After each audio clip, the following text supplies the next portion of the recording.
3-4 defense system, Coach Brady. We're talking about defending 3x1 sets and empty sets today in the 3-4. We're going to go through a few things, a couple of variations. Our goal going into every game is to have 2 answers to trips, 3x1, and then have 2 answers to empty that our guys are solid with. A lot of times our empty checks will be the same throughout the season, so it's consistent for them. They know what they're doing, from a defensive perspective. Let's go to empty.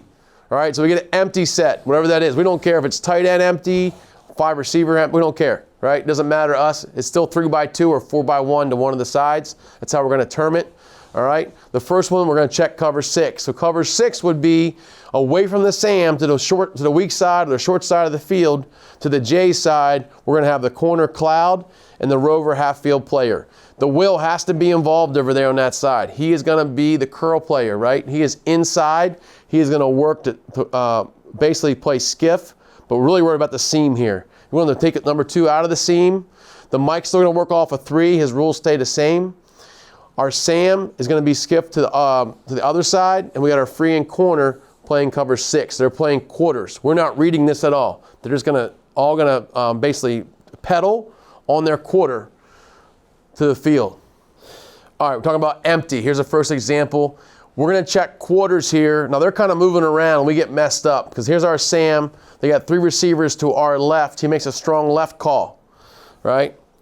He makes a strong left call. Everybody echoes the call. We get lined up. Then all of a sudden, oh, shoot. Now the guy goes the other side. So now they're 3x2 to the other side.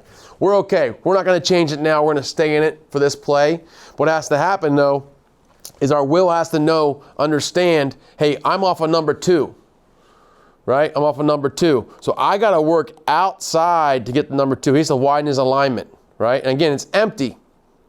Now, we had a BTF here called a Blitz the Formation, which is in one of the other sessions you can watch. So we're bringing that backer already. We didn't call it off. We kept it on. We should be fine here. We got the secondaries playing quarters. I'm sorry. Quarters. So we're getting back there. We're playing a ball in the air. We get a pick. Again, it's about getting pressure on the quarterback. You can't be afraid not to pressure when they go empty and spread formations. We still want to put pressure on them. The Sam here is going to work to 2. That's his job. Normal rules. My Will is just not wide enough. He has to be wider so he can get the number 2. At least reroute 2. Okay, we're going to lose the Mike here. Okay, so that's a little scary. All right, but we'll live to fight another day if they get a play. But at least we have 4 guys deep. We can knock it down and run another play if it doesn't work out. All right, so that's an empty check right there. Now, again, we didn't check on this one. So this was not a check for us. We just ran the call and kept it on. In a perfect world, we should have called off the Mike blitz if we wanted, called the BTF off, kept our Mike in coverage, right? So now Mike will work to 3, which is right here. And our Will, who's not wide enough, he needs to be wider. Our Will should be standing out here. He could work to 2. And then Mike to work to 3. So then we can get everybody covered. Right now we're fine.